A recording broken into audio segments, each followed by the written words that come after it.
Oi, oi, mais um dia de leitura bíblica e hoje leremos Juízes, capítulos 18 e 19, o Salmo 118 e 1 Coríntios, capítulo 11.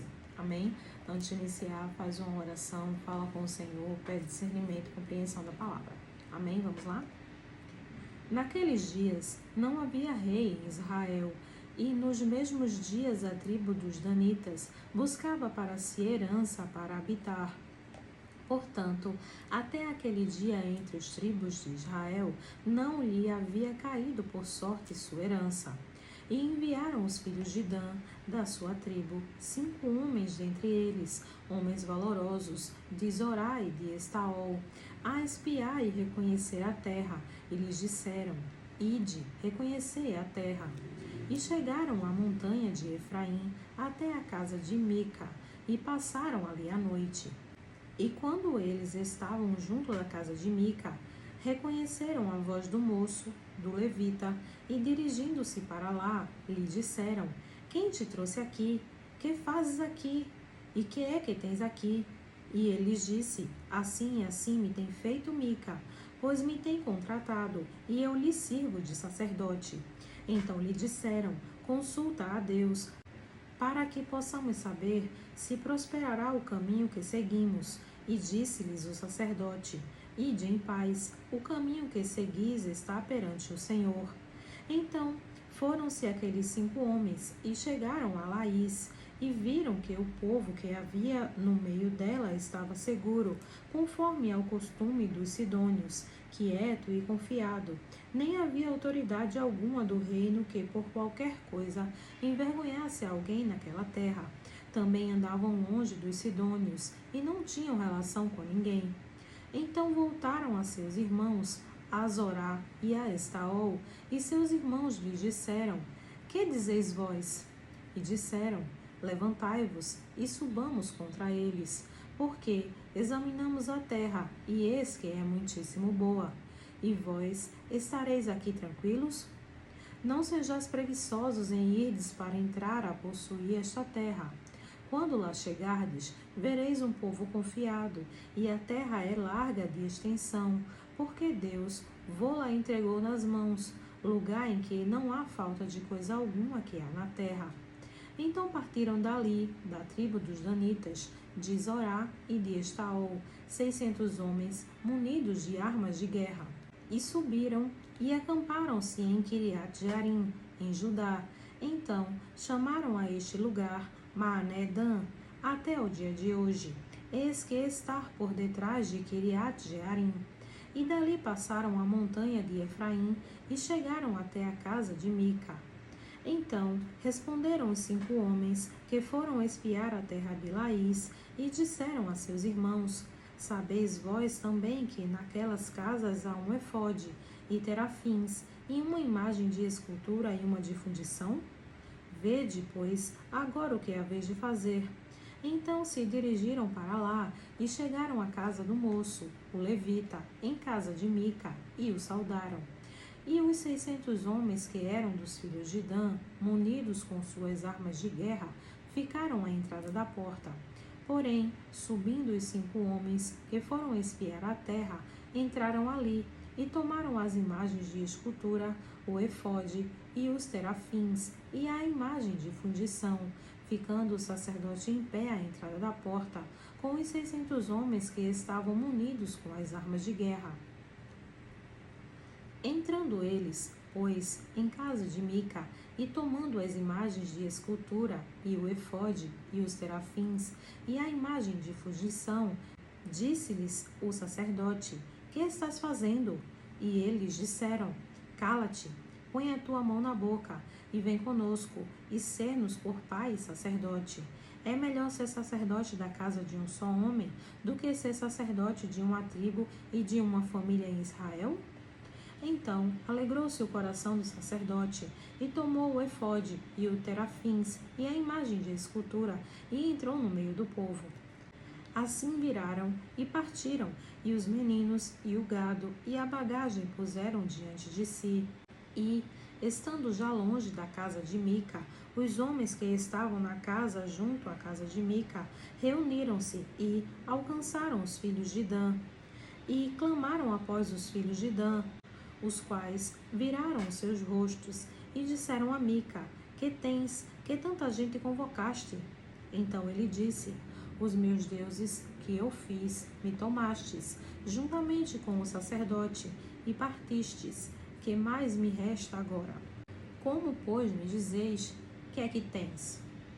Porém os filhos de Dan lhes disseram: Não nos faças ouvir a tua voz, para que porventura homens de ânimo mau não se lancem sobre vós, e tu percas a tua vida e a vida da tua casa. Assim seguiram o seu caminho os filhos de Dan, e Mica, vendo que eram mais fortes do que ele, virou-se e voltou à sua casa. Eles, pois, tomaram o que Mica tinha feito e o sacerdote que tivera, e chegaram a Laís, a um povo quieto e confiado, e os feriram ao fio da espada, e queimaram a cidade a fogo. E ninguém houve que os livrasse, porquanto estavam longe de Sidom, e não tinham relações com ninguém. E a cidade estava no vale que está junto de Bet-Reob. Depois reedificaram a cidade e habitaram nela. E chamaram o nome da cidade Dan, conforme ao nome de Dan, seu pai, que nascera a Israel. Era, porém, antes o nome desta cidade Laís. E os filhos de Dan levantaram para si aquela imagem de escultura, e Jonatas, filho de Gerson, o filho de Manassés, ele e os seus filhos foram sacerdotes da tribo dos Danitas, até o dia do cativeiro da terra. Assim, pois, estabeleceram para si a imagem de escultura que fizera Mica, por todos os dias em que a casa de Deus esteve em Siló. Juízes, capítulo 19. Aconteceu também naqueles dias, em que não havia rei em Israel, que houve um homem levita, que, peregrinando aos lados da montanha de Efraim, tomou para si uma concubina, de Belém de Judá. Porém a sua concubina adulterou contra ele, e, deixando, foi para a casa de seu pai, em Belém de Judá, e esteve ali alguns dias, a saber, 4 meses. E seu marido se levantou e foi atrás dela, para lhe falar conforme ao seu coração, e para tornar a trazê-la. E o seu moço e um par de jumentos iam com ele. E ela o levou à casa de seu pai, e, vendo o pai da moça, alegrou-se ao encontrar-se com ele. E seu sogro, o pai da moça, o deteve, e ficou com ele 3 dias, e comeram e beberam, e passaram ali a noite. E sucedeu que ao 4º dia pela manhã, de madrugada, ele levantou-se para partir. Então o pai da moça disse ao seu genro: Fortalece o teu coração com um bocado de pão, e depois partireis. Assentaram-se, pois, e comeram ambos juntos, e beberam. E disse o pai da moça ao homem: Peço-te que ainda esta noite queiras passá-la aqui, e alegre-se o teu coração. Porém o homem levantou-se para partir, mas seu sogro o constrangeu a tornar a passar ali a noite. E, madrugando ao 5º dia pela manhã para partir, disse o pai da moça: Ora, conforta o teu coração. E detiveram-se até já declinar o dia, e ambos juntos comeram. Então o homem levantou-se para partir, ele e a sua concubina, e o seu moço, e disse-lhe o seu sogro, o pai da moça: Eis que o dia declina e a tarde já vem chegando. Peço-te que aqui passes a noite. Eis que o dia já vai acabando. Passa aqui a noite, e que o teu coração se alegre. E amanhã de madrugada levanta-te a caminhar, e irás para a tua tenda. Porém o homem não quis ali passar a noite, mas levantou-se e partiu. E chegou até defronte de Jebus, que é Jerusalém, e com ele o par de jumentos albardados, como também a sua concubina. Estando, pois, já perto de Jebus, e tendo-se já declinado muito o dia, disse o moço ao seu senhor: Vamos agora, e retiremo-nos a esta cidade dos Jebuseus, e passemos ali a noite. Porém, disse-lhe seu senhor: Não nos retiraremos a nenhuma cidade estranha, que não seja dos filhos de Israel, mas iremos até Gibeá. Disse mais a seu moço: Vamos, e cheguemos a um daqueles lugares, e passemos a noite em Gibeá ou em Ramá. Passaram, pois, adiante, e caminharam, e o sol lhes pôs junto a Gibeá, que é a cidade de Benjamim. E retiraram-se para lá, para entrar e passar a noite em Gibeá. E entrando ele, assentou-se na praça da cidade, porque não houve quem os recolhesse em casa para ali passarem a noite. E eis que um velho homem vinha à tarde do seu trabalho do campo, e era este homem da montanha de Efraim, mas peregrinava em Gibeá. Eram, porém, os homens deste lugar filhos de Benjamim. Levantando ele, pois, os olhos, viu a este viajante na praça da cidade, e disse o ancião: Para onde vais, e de onde vens? E ele disse: Viajamos de Belém de Judá até os lados da montanha de Efraim, de onde sou, porquanto fui a Belém de Judá. Porém, agora vou à casa do Senhor, e ninguém há que me recolha em casa. Todavia temos palha e pasto para os nossos jumentos, e também pão e vinho para mim e para a tua serva, e para o moço que vem com os teus servos, de coisa nenhuma há falta. Então disse o ancião: Paz seja contigo, tudo quanto te faltar, fique ao meu cargo, tão somente não passes a noite na praça.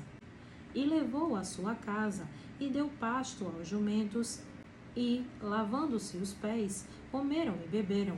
Estando eles alegrando o seu coração, eis que os homens daquela cidade, homens que eram filhos de Belial, cercaram a casa, batendo à porta, e falaram ao ancião, senhor da casa, dizendo: Tira para fora o homem que entrou em tua casa, para que o conheçamos. E o homem, dono da casa, saiu a eles, e disse-lhes: Não, irmãos meus, ora, não façais semelhante mal, já que este homem entrou em minha casa, não façais tal loucura. Eis que a minha filha virgem e a concubina dele, vou-las tirarei fora, humilhai-as a elas, e fazei delas o que parecer bem aos vossos olhos. Porém a este homem não façais essa loucura. Porém aqueles homens não o quiseram ouvir. Então aquele homem pegou da sua concubina e lhe atirou para fora. E eles a conheceram e abusaram dela toda a noite até pela manhã, e subindo a alva, a deixaram. E ao romper da manhã veio a mulher e caiu à porta da casa daquele homem, onde estava seu senhor, e ficou ali até que se fez claro. E, levantando-se seu senhor pela manhã, e abrindo as portas da casa, e saindo a seguir o seu caminho, eis que a mulher, sua concubina, jazia à porta da casa, com as mãos sobre o limiar. E ele disse: Levanta-te e vamo-nos. Porém ela não respondeu. Então, levantando-se o homem, a pôs sobre o jumento e foi para o seu lugar. Chegando, pois, à sua casa, tomou um cutelo e pegou na sua concubina e a despedaçou com os seus ossos em 12 partes e enviou-as por todos os termos de Israel. E sucedeu que cada um que via aquilo dizia: Nunca tal se fez, nem se viu desde o dia em que os filhos de Israel subiram da terra do Egito até o dia de hoje. Ponderais isto, considerai e falai. Salmo 118. Louvai ao Senhor, porque Ele é bom, porque a sua benignidade dura para sempre. Diga agora Israel que a sua benignidade dura para sempre. Diga agora a casa de Arão que a sua benignidade dura para sempre. Digam agora os que temem ao Senhor que a sua benignidade dura para sempre. Invoquei o Senhor na angústia. O Senhor me ouviu e me tirou para um lugar largo. O Senhor está comigo. Não temerei o que me pode fazer o homem. O Senhor está comigo entre aqueles que me ajudam. Por isso verei cumprido o meu desejo sobre os que me odeiam. É melhor confiar no Senhor do que confiar no homem. É melhor confiar no Senhor do que confiar nos príncipes. Todas as nações me cercaram, mas o nome do Senhor as despedaçarei. Cercaram-me e tornaram a cercar-me, mas no nome do Senhor eu a despedaçarei. Cercaram-me como abelhas, porém apagaram-se como o fogo de espinhos, pois no nome do Senhor as despedaçarei. Com força me impeliste para me fazeres cair, porém o Senhor me ajudou. O Senhor é a minha força e o meu cântico, e se fez a minha salvação. Nas tendas dos justos a voz de júbilo e de salvação. A destra do Senhor faz proezas. A destra do Senhor se exalta, a destra do Senhor faz proezas. Não morrerei, mas viverei, e contarei as obras do Senhor. O Senhor me castigou muito, mas não me entregou à morte. Abre-me as portas da justiça, entrarei por elas e louvarei ao Senhor. Esta é a porta do Senhor, pela qual os justos entrarão. Louvar-te-ei, pois me escutaste e te fizeste a minha salvação. A pedra que os edificadores rejeitaram tornou-se a cabeça da esquina. Da parte do Senhor se fez isto, maravilhoso é aos nossos olhos. Este é o dia que fez o Senhor, regozijemo-nos e alegremo-nos nele. Salva-nos agora, te pedimos, ó Senhor. Ó Senhor, te pedimos, prospera-nos. Bendito aquele que vem em nome do Senhor. Nós vos bendizemos desde a casa do Senhor. Deus é o nosso Senhor, que nos mostrou a luz. Atai o sacrifício da festa com cordas, até as pontas do altar. Tu és o meu Deus, e eu te louvarei. Tu és o meu Deus, e eu te exaltarei. Louvai ao Senhor, porque Ele é bom, porque a sua benignidade dura para sempre. 1 Coríntios, capítulo 11. Sede meus imitadores, como também eu de Cristo, e louvo-vos, irmãos, porque em tudo vos lembrais de mim, e retendes os preceitos como vos entreguei. Mas quero que saibais que Cristo é a cabeça de todo o homem, e o homem é a cabeça da mulher, e Deus a cabeça de Cristo. Todo homem que ora ou profetiza, tendo a cabeça coberta, desonra a sua própria cabeça. Mas toda a mulher que ora ou profetiza com a cabeça descoberta, desonra a sua própria cabeça, porque é como se estivesse rapada. Portanto, se a mulher não se cobre com véu, tosquice também. Mas, se para a mulher é coisa indecente tosquiar-se ou rapar-se, que ponha o véu. O homem, pois, não deve cobrir a cabeça, porque a imagem é a glória de Deus, mas a mulher é a glória do homem. Porque o homem não provém da mulher, mas a mulher do homem. Porque também o homem não foi criado por causa da mulher, mas a mulher por causa do homem. Portanto, a mulher deve ter sobre a cabeça sinal de poderio, por causa dos anjos. Todavia, nem o homem é sem a mulher, nem a mulher sem o homem, no Senhor. Porque, como a mulher provém do homem, assim também o homem provém da mulher. Mas tudo vem de Deus. Julgai entre vós mesmos. É decente que a mulher ore a Deus descoberta? Ou não vos ensina a mesma natureza que é desonra para o homem ter cabelo crescido? Mas ter a mulher cabelo crescido lhe é honroso, porque o cabelo lhe foi dado em lugar de véu.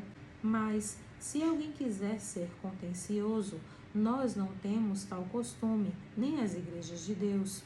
Nisto, porém, que vou dizer-vos, não vos louvo, porquanto vos ajuntais, não para melhor, senão para pior. Porque antes de tudo ouço que, quando vos ajuntais na igreja, há entre vós dissensões, e em parte o creio. E até importa que haja entre vós heresias, para que os que são sinceros se manifestem entre vós, de sorte que, quando vos ajuntais num lugar, não é para comer a ceia do Senhor.